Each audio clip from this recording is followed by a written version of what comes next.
and welcome to this week's episode of UC Weekly News. I'm your host, David Danto, and I'm with my friend and industry associate and colleague, Ken Scaturro. How are you doing today, Ken? David, great. Good to see you again. Always Good good to to see you. be on a show with you and chatting about And the we're, we're, industry. we're catching you in the middle of travel. So if anybody walks by, airline pilots or train drivers or anything else, it's because I'm not catching you in your office, even though that's a wonderful background that you have going on over there. So how do you describe yourself? I know you're the CEO of Yorktel, but I know there's been a lot of changes taking place. So before we get into that, tell us, how do you describe yourself when you introduce yourself in front of an audience? Yeah, sure. Ken Scaturro, CEO of Yorktel. Listen, I'm responsible for the strategy and vision of the company and the execution of that vision. Right? Lately, it's been about acquisitions, right? As we're trying to find transformational combinations for the organization. But listen, I can't do it without a team, and we've got a great team of management and leaders here at Yorktel and great individual contributors. So I'm just excited to be at the head of this company. Yeah. And again, clarity here. I'm pretty sure this is your second trip around at Yorktel. You'd been there for a while, and then you had done some other things. You got involved in some other things. You had a lot of experience around other parts of the industry, and now you're back running the show, correct? I am. So I did. I left for about 7 years, David, right? Trying to grow my own resume as part of that, right? And get more industry experience that better positions me for the role that I have today. And listen, I had a lot of opportunities to go to a lot of different people when I decided after we sold the prior company and had some non-competes in place. And once they expired, I had a lot of opportunities. And I came back to Yorktel because of the people. And that's the reason I continue to stay here. And I want people to say that about the company while I'm leaving as well. Now, the Yorktel's been in the news over the last week or two, and I'm a kind of an opinionated guy. I'm plenty on record talking about what's going on with the consolidation in our industry, or the shrinkage in our industry, or whatever you want to call it. Yorktel is one of the survivors, and if I got a little bit of that wrong in one of my recent articles, my public apology to you, Ken. But the idea is, we had a great turning point in our industry about 10 years ago where we should have told everybody, wake up. The world is now about managed services and IT repeatability and consistency. And we didn't do that. We said, wow, look at the fun projector and look at how fancy we are. And we're different. And the result is you got winners and losers. And I think you'd have to describe Yorktel, especially after the news last week, that Yorktel is going to be one of the winners. Why don't you put it the best way to phrase it? Because I don't want to say anything that I shouldn't be saying. What was the news that broke about yourselves and Kinley? Yeah, just before I do that, I just want to go a little bit about the industry. And you say you drive to managed services. We've been in business for 40 years. We've been doing a flavor of managed services, starting with the U.S. Department of Defense at the founding of the company. So we've been a managed services first company for 40 years. So that's been in our DNA, part of our pedigree for sure. And we're continuing to drive that. I would say the other thing about the industry when you're talking about the pivoting of the industry is, people are saying there's this consolidation of AV and IT and everything's moving to IP and it's coming. It's happening, right? The industry is already, we've made those turns. There shouldn't be discussions more about that because we're here. But the big news for us and the excitement for us last week is we certainly announced the merger of Yorktel and Kinly, and it's really exciting for us for a variety of reasons. First and foremost is we were not in the same geographies where our strengths lie. Right, they're a very strong European player. Listen, we've got 100 people in Europe, but nothing of the magnitude that Kinly has in there. We're strong in North America, but they have some folks in the U.S. So right, we have the strength here, and they're augmenting that strength. Oh, sorry for the background. There's some folks talking to me here. It's okay. We already we know you're somewhere other than Yorktel, but keep going. We That's appreciate a you taking fact. the I'm time. traveling. So, uh, so there's a geographic component of it. But then you weigh on top of that is the customer base. We had very little overlap in customer base, right? So, and we had very little overlap from a capability perspective. So if you look at our managed services capabilities and the depth and breadth of our managed services capability, it's very different from what Kinley had from the managed services capability. So we're going to be able to bring some of those strengths to them. Right? We've got a cloud-based voice practice that we're going to bring some strengths to them. They're going to bring some strengths on the integration side of the business. They're very strong in the integration globally. So there's very little overlap, a lot of positive combinational capabilities that we're going to see from the combination of these two companies. Yeah, can I ask you, this is an unfair question, so please answer it by saying you can't answer it if you can't.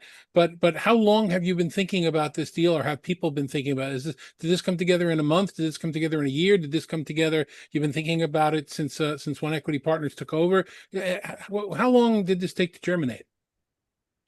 Yeah, it's well, the concept of transformational combinations is from day one of the acquisition of Yorktel by One Equity Partners, right? That is what they do for a living. So they find the right companies and put them together and make better companies.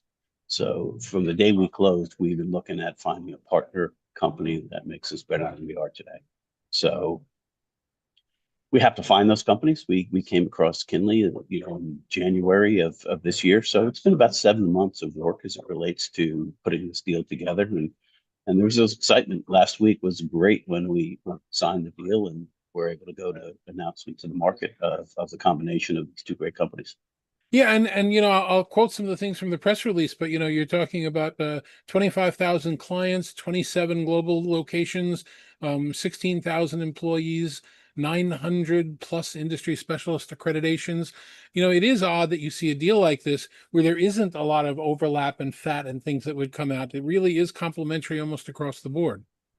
Yeah, I think that's why both companies leaned in hard in this deal for each other because we all felt the power of what this could be. It's very rare that you find those capabilities and it's 2,500 joint customers on there. I don't want the public to know it's 25,000. We'll get there at some point, but It's a Monday. What's common between yeah. friends on a Monday? But go ahead. Yeah. We both leaned into it, right? It's a rarity, and it's strong, right? This puts us in the top five, maybe the top six of the SCN top 50, right? So if you come make all those numbers combined together, it makes us a global powerhouse. Does the top 50 still have 50 in it? Or don't answer the question. But that's a list that's been changing a lot over Yeah. the last few years. And which was the point of the article that I was actually trying to make, which is if you're not part of the winners at this point, it's time to hang it up and make sure your 401k's got some money in it. Which isn't a horrible idea. I'm closer to the end than the beginning myself. I can get in a good 5, 10 more years and be thinking about fishing and all the rest of it. But yeah, we've passed that transition point, as you pointed out. Let me ask you about the child's perspective, which is something I always find very difficult. What do you do?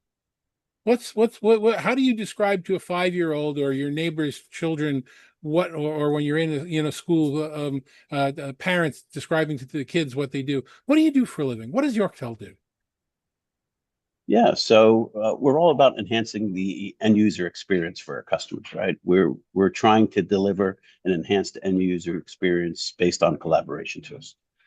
And listen, the positive thing that came about out of COVID, if I could actually say this, is that um, the word Zoom and WebEx and Teams was not renowned across the planet Earth, right? Everybody knows what that is now. So when you say, hey, we're in the collaboration business and we build solutions and install, maintain, and provide managed services solutions around that, people know they get it. Everybody knows these three names as a collaboration platform. So the smallest job that you'll do is if I need to put in a conference room at my company, that's something that you'll take the call on, you'll work with. And the biggest, are you doing stadiums? Are you doing venues? Or what's the other end of the spectrum? Yeah, but we do have an ideal customer profile that we look at from a go-to-market perspective on that. If you look at the Global 1000, the Global 3000, Fortune 500, right, geographically dispersed companies that have complex technologies in there that we're looking to simplify, well, we do that work. We do the public sector work out there and federal governments around the globe we're involved in. But it's really the profile that has a distributed environment that we provide our best value to the customers. There's a lot of local players that are doing some local, one room installations, two rooms installations. That's not the core area for our value prop to our customers. We're instrumented and dialed into to provide much larger scale. So not so much larger venues, but dispersed installations where people want to have the same experience wherever they are in the world and make sure that there's consistency and value and quality. Yeah, and we do larger venues. We absolutely do those as well. That's those are a little different because of the size and complexity of those. So yes, we do take those on, and we'll continue to take those on.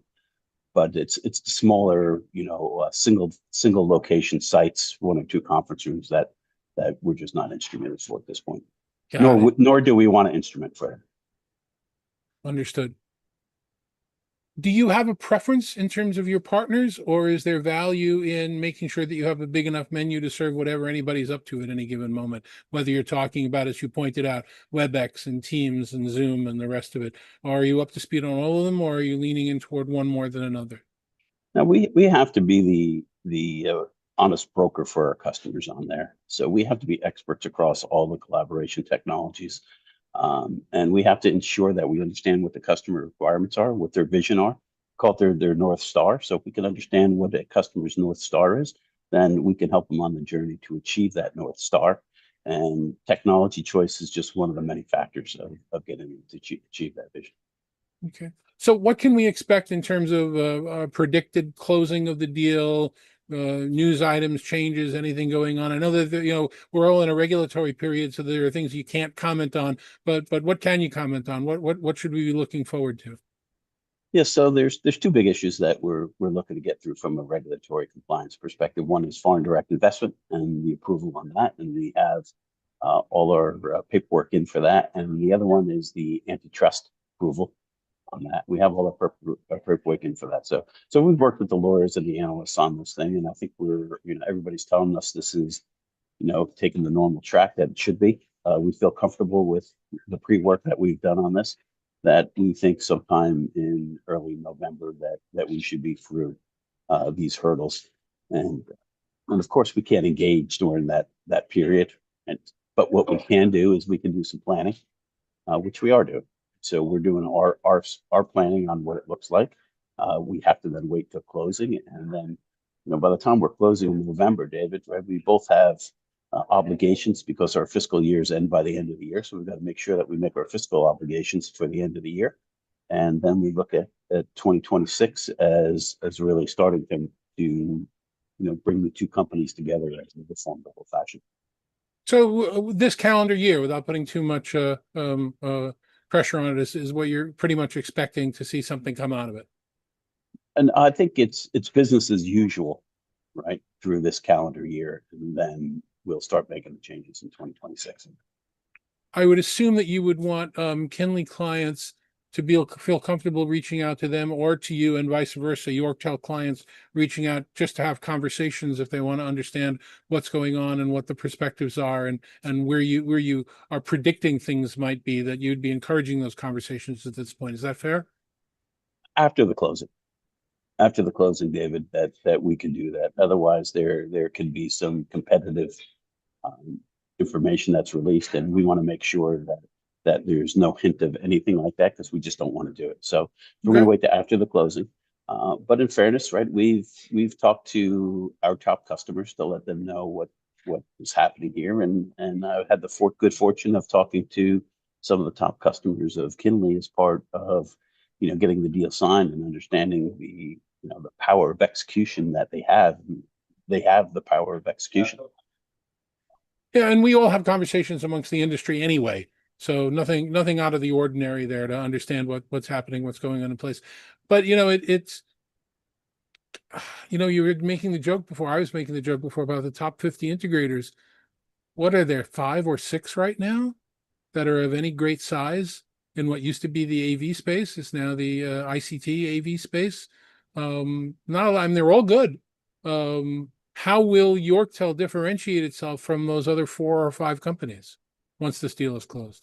Yeah, I think it will continue to drive our ability to execute on a global scale, right? So as you say, there's maybe 5 of them, and we're sitting in the top 5, arguably. Right? Those top 5 can deliver globally. Doesn't matter the origin of the end customer. We've got the ability to deliver from a global perspective, and I think that's important. And I think that's why some of the smaller companies can't grow as fast anymore, because when they're trying to grow into the globals, they can't get the confidence of that end customer that they can deliver globally. And yes, there's partner organizations out there like PSNI that could drive that. And listen, we are a PSNI partner, and it's a great organization, and we'll continue to be part of that.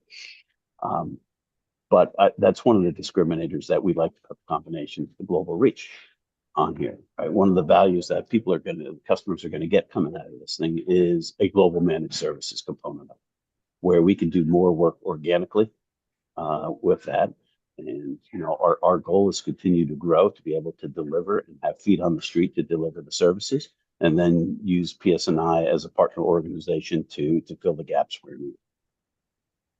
You won't start delving into making everybody wear the same color shirts on the same days, will you?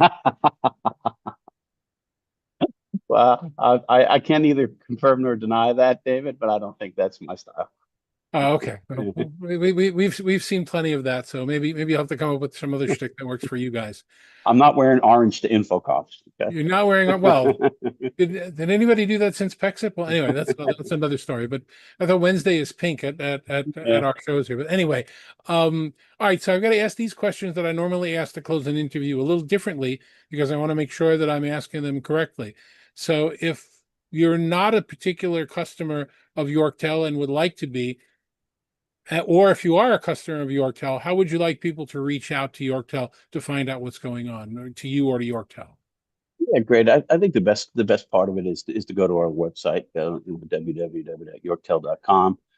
We've got a form there, contact us form on, Okay, where and I know you're active on LinkedIn. If somebody wants to reach out to you, they can speak to you directly and get a hold of what's going on. yeah, DM me on LinkedIn. Yes, I'm on the social platforms on there, and listen, I'm out there. I'm out there now, right? I've been out on the road since we made this announcement. I've been in Europe and West Coast, East Coast. So listen, I'm a people person for sure. So welcome to meet anybody as we want to talk about the value that we're bringing. That's great. And we are respecting the legalities here. And obviously, you've made a point a few times that you are. So if you're a current Kinly customer, there's only so much information that's going to be shared back and forth. But still, the website's probably the first best place to go to find out more information.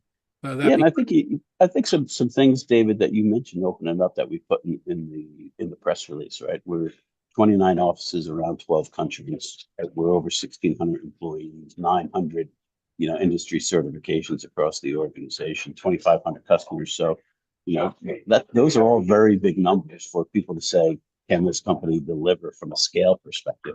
And I think the answer there is obviously yes. Okay, Ken, thank you very much for spending time to talk to our audience and tell everybody what the story is with Kinly and Yorktel coming together. And congratulations on the news, and One Equity Partners. Congratulations to them as well for helping build the match and fund it and make it all work. And we wish you nothing but the best success. David, always good to talk to you. Thank you for the time and opportunity. Appreciate You it. too as well. And thank you guys for watching every week as you do. We'll see you next week. Take care.